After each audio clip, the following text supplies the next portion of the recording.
ప్రభుత్వం అధికారంలోకి వచ్చిన తర్వాత ముఖ్యమంత్రి వర్యులు నారా చంద్రబాబు నాయుడు గారు,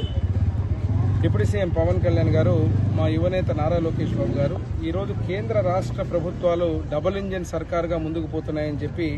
బడ్జెట్లోనే కాదు ప్రతి అంశంలో కూడా కలిసిమెలిసి ఈరోజు ఫెడరల్ స్టేట్ ఏదైతే ఉందో ఆ ఫెడరలిజంని సూచనగా ఈరోజు ఒక ఎగ్జాంపుల్గా ఆంధ్ర రాష్ట్రం ముందుకు పోవడం జరుగుతూ ఉంది. దాంట్లో భాగంగా ప్రతి 3వ శనివారం జరిగేటువంటి స్వచ్ఛ ఆంధ్ర, అదే రకంగా స్వర్ణ ఆంధ్ర, ఈ స్వర్ణాంధ్ర స్వచ్ఛాంధ్రకు ఒక ప్రత్యేకమైనటువంటి కారణం. ఈరోజు పరిశుభ్రత ముఖ్యంగా ఈసారి మా ఎమ్మెగనూరులో అనుకోకుండా సడన్గా నేను హాస్పిటల్లో పెట్టి ఒక విజిట్ చేసి ఇక్కడ స్వర్ణాంధ్ర స్వచ్ఛాంధ్రని జరపాలని చెప్పి నేను అందుకే లోపలికి వెళ్ళినప్పుడు పేషెంట్లను అడగడం కానీ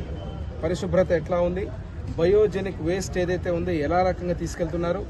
ఈరోజు ఒక ఎఫ్ఆర్ఎస్ సిస్టమ్ కానీ ఒక బయోమెట్రిక్ సిస్టమ్ కానీ పెట్టి ఒక పద్ధతి ప్రకారంగా ఈరోజు ప్రతి వేస్ట్ను కూడా బయోజెనిక్ వేస్ట్ కూడా హాస్పిటల్లో పరిశుభ్రత కానీ బాత్రూమ్స్ కానీ శానిటేషన్ కూడా ఒక పద్ధతి ప్రకారంగా ఈరోజు వైద్య శాఖ మంత్రులు సత్యకుమార్ గారి ఆధ్వర్యంలో కూటమి ప్రభుత్వం ముఖ్యమంత్రులు నారా చంద్రబాబు నాయుడు గారి ఆదేశాల మేరకు రాష్ట్రంలో గతంలో ఈ హాస్పిటల్ గురించి మాట్లాడినప్పుడు కీర్తిశేషులు నా తండ్రి బివి మోహన్ రెడ్డి గారు 50 పడకల ఆసుపత్రి చేస్తే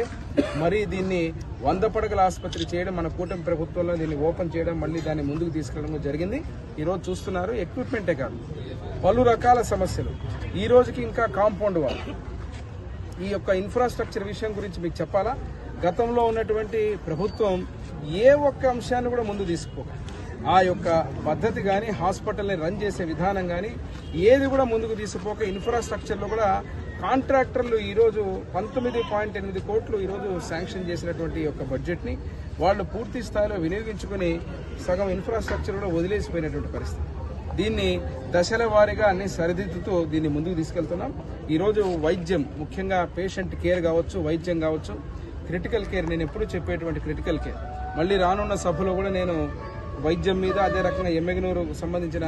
విషయాల మీద కూడా నేను మాట్లాడబోతున్నా. దీంట్లో ముఖ్యంగా క్రిటికల్ కేర్, నేను క్రిటికల్ కేర్ అదే రకంగా ట్రామా కేర్ సెంటర్స్ ఏదైతే ఉన్నాయో ఖచ్చితంగా మా ఎమ్మెగనూరుకు కావాల్సిన అవసరం ఉంది.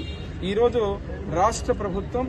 ఏదైతే టెనెక్టే ప్లేస్ ఏదైతే ఇంజెక్షన్ ఉందో ఆ ఇంజెక్షన్ని ఉచితంగా ఇస్తూ 50,000 రూపాయలు హార్ట్ స్ట్రోక్ వచ్చినటువంటి పేదవారిని అందరినీ బతికించేటువంటి పరిస్థితి, స్టేబుల్ చేసి ఈరోజు టెరిషియరీ యూనిట్కి పంపించేటువంటి పరిస్థితి. ఈరోజు చాలా గర్వంగా చెబుతున్నాం. దీన్ని ఉచితంగా ఇస్తూ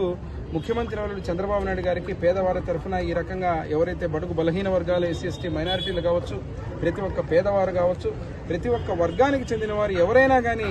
అనారోగ్యంగా స్ట్రోక్తో వచ్చిన వ్యక్తులను ఈరోజు ఎమ్మెగనూరులో మన సిహెచ్సిలో స్టేబుల్ చేసి కాపాడేటువంటి పరిస్థితి టెనెక్టే ప్లేస్ ఇంజెక్షన్ 50,000 రూపాయలు ఉచితంగా ఇస్తూ ఈరోజు కాపాడడం జరుగుతుంది. దాంతోపాటు ఇక్కడ ఉన్నటువంటి ఇన్ఫ్రాస్ట్రక్చర్ కూడా ఓల్డ్ బిల్డింగ్స్ ఉన్నాయి. ఆ ఓల్డ్ బిల్డింగ్